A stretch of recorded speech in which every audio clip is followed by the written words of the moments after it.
afternoon, ladies and gentlemen. My name is Kelly Whitman, W-I-T-T-M-A-N,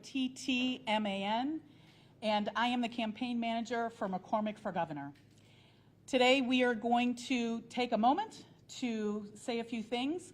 Dr. McCormick will begin, and then she will introduce her Lieutenant Governor selection. Out of respect for your filing deadline, we will only take a few questions. So don't go crazy, just a few questions.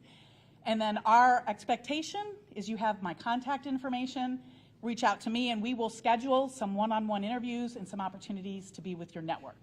So for today, out of respect for your time, we want to make sure you can make your filing deadline today. And with that, it is my deepest honor and pleasure to introduce our next governor of the state of Indiana, Dr. Jennifer McCormick.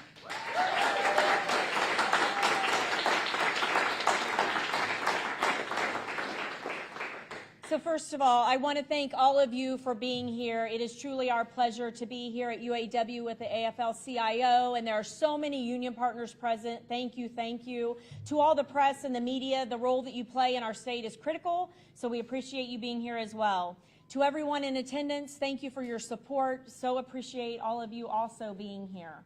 So given the critical role of Lieutenant Governor, the role that they play in the state, and the responsibilities associated with the office, with an emphasis on ag and rural development, I am aware of how critical and how important it is to make my selection based upon character, the credentials for the office, and a commitment to public service. My selection of Dr. Terry Gooden is aligned to our unwavering commitment to restoring reproductive rights and freedoms, prioritizing education, and ensuring good-paying jobs. It is also a selection that stays true to empowering all Hoosiers, and all means all.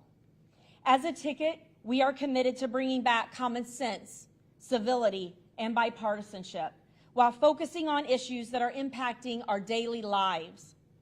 Now, I would like to turn it over to Dr. Terry Gooden, the next Lieutenant Governor of the great state of Indiana.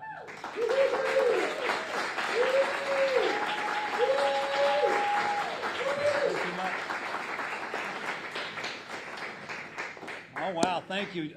Dr. McCormick, I want to say is very gracious. She said, but she did say that I only had 60 minutes to talk. So I was no, 59 and counting. I've already started. So now I want to make sure I get all the appropriate thank yous in here today. First of all of you folks for being here. This is a special occasion and a special day for me and my family, and we hope this becomes a special day for the great state of Indiana as well. We know it will. Next, of course, I've got to introduce and thank my family. My wife Darcy is here. My oldest son Burley. We'll talk about the names later. He's grandpa. And my other son Brown, another grandpa name. And then also my daughter Grace couldn't be here because she's still on vacation. So she'd rather stay on vacation. But then, of course, I've got brag. I have the best parents in the world. My mom and dad. They couldn't make it here, but I know they're listening somehow, some way. I know they've got their ear on this. And my sister Elisa is here, and my cousin Joyce is here as well.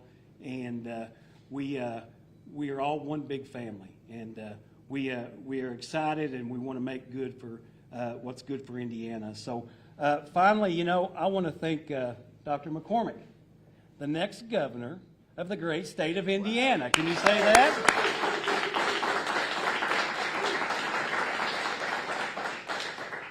Thank you, Dr. McCormick, for choosing me as your lieutenant governor candidate. I am humbled and honored to be your choice. I thank you much. So, with that, folks, I want to say this. I've traveled many parts of the state in the last 2 years, and I was troubled by what I saw. In county after county, small towns and small cities seem to be going out of business. I think you folks can understand what I'm talking about. Unfortunately, the current leadership in our state seems to be okay with this, as they have implemented no real policies that we rebuild our small communities, our rural communities, and also there's no vision to help them become areas of opportunity. We can do better than that in Indiana, folks. We start doing better by guaranteeing that every student gets a great education and a safe school.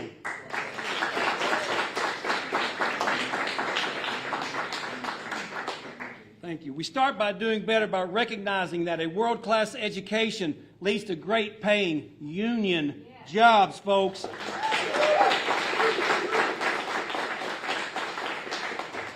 And let me say this, and we must stand up for the decency of equal pay for equal work.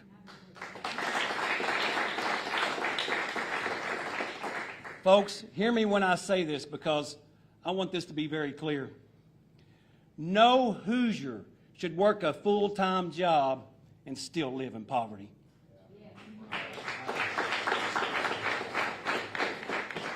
Moving on, folks, there's a real battle going on in our state right now against women's personal freedoms and their individual rights. I know in my 20 years of service in the legislature, my vote on women's reproductive rights have been somewhat spotty at best. But I was always counseled by those female colleagues who had told me that, hey, if we go too far, Roe Wade will be there to catch us. There's a safety net there. Well, folks, that safety net is gone. The Dobbs decision has erased all of that. The Dobbs decision has put us in an entirely new universe. The Dobbs decision was an all-out assault on a woman's personal freedoms and individual rights. It was politically motivated, it was a partisan decision, and it was wrong.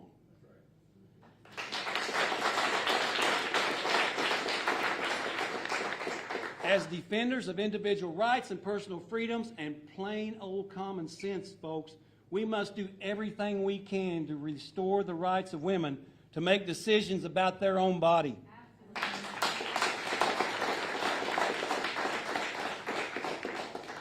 In contrast, folks, my competition, Micah Beckwith, does not believe a woman has the right to choose and make decisions about her own body. Be very clear, I do. Folks, it's quite simple. Elections are about the future, and that future should include all Hoosiers.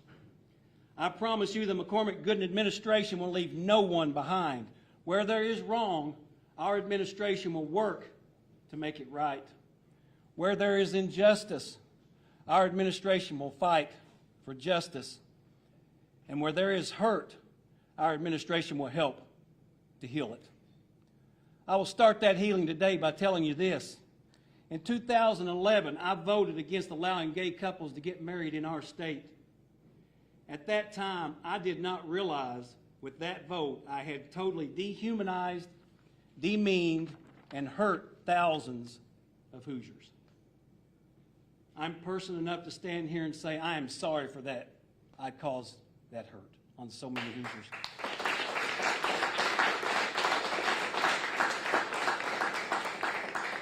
Like many other Hoosiers with time and growth, I've come to realize my vote was wrong and misguided. Now, I can't go back 13 years and change that vote. But I can confirm this. I can confirm that love is love.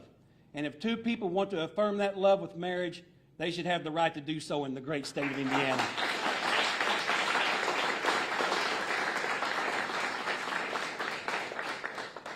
Folks, the competition does not believe that people should be able to love or can love who they want to love. I do. Folks, finally, my experience in agriculture, small business, education, as well as serving 20 years in your state house, has surely got to be a great benefit for all Hoosiers. And as I talk to Hoosiers across our great state, all they do is they simply ask for the opportunity to get a good job so they can raise their families with dignity and their children can have hope for a brighter tomorrow. They want their leaders to protect the public trust and not embarrass them in front of the world.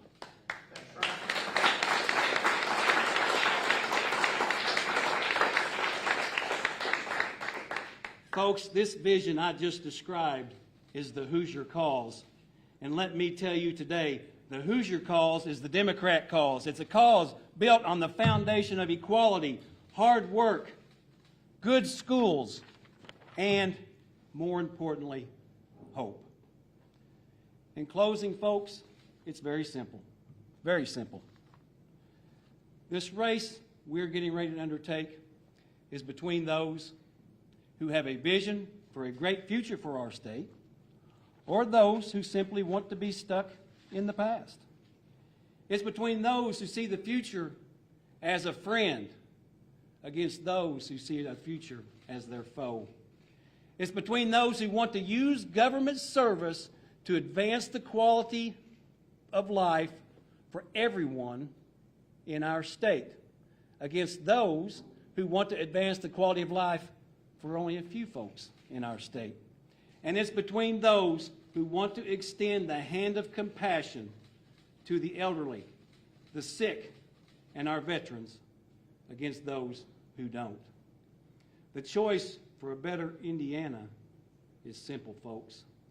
The choice is Jennifer McCormick for governor of the great state of Indiana.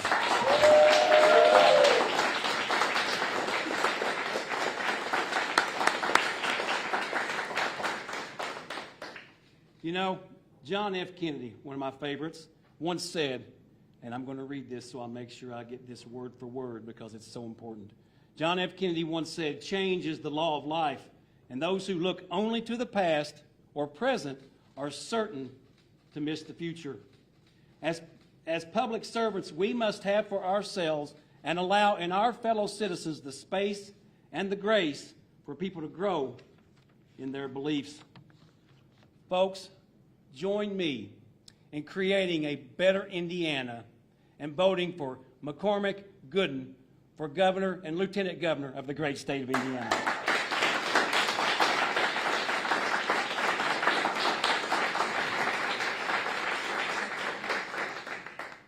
With that, I will close, and I want to say thank you for listening. God bless Indiana, and God bless America. Thank you.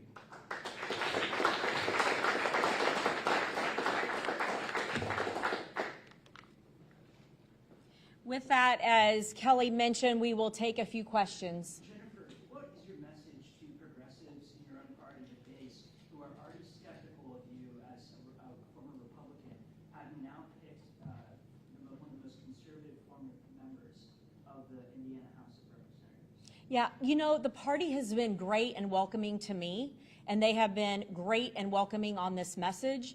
Democrats, the beautiful thing about the Democratic Party is we are a huge tent.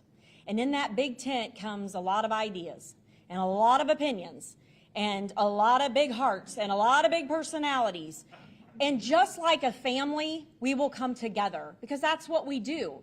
So I know people are trying to find that divisive stream, but I will tell you, we will come together, we will be strong, and we're going to win.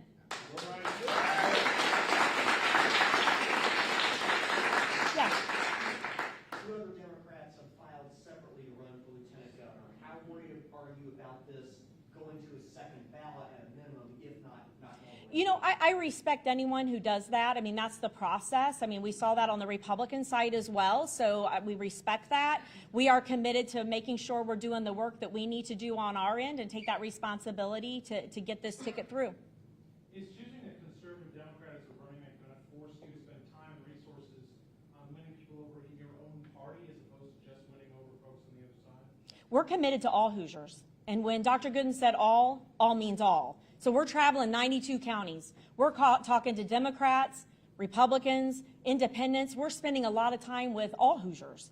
So we're going to continue to run the race that we've been running, and that means having a lot of coffees, having Zooms, having meet and greets. That means relying on a lot of people to make those connections. We're going to continue to run the race that we are running, and that means we are listening, we are learning from all Hoosiers, so we're all better and to win this thing. So we're going to put our head down, move forward, get this done. It's been 20 years. It's been 20 long years.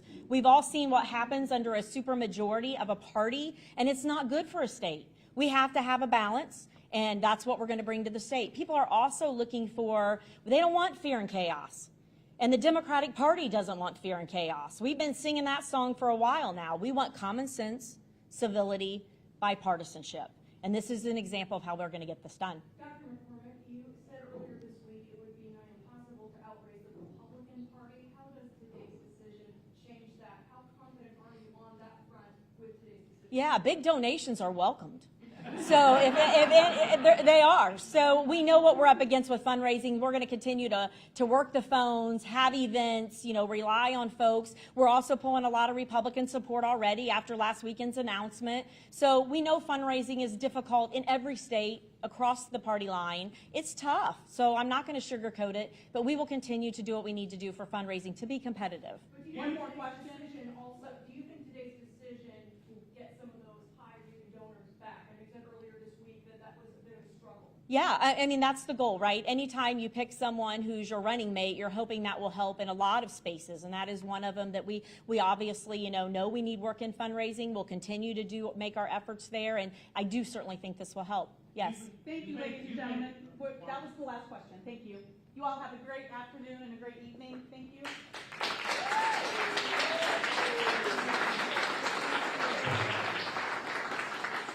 Again, my name is Kelly Whitman, and you have my contact information. If you don't, I will stay here so that you can get that. I'll make sure you get that information. Thank you for coming out, and you have a great Thursday in Indiana. Thank you all.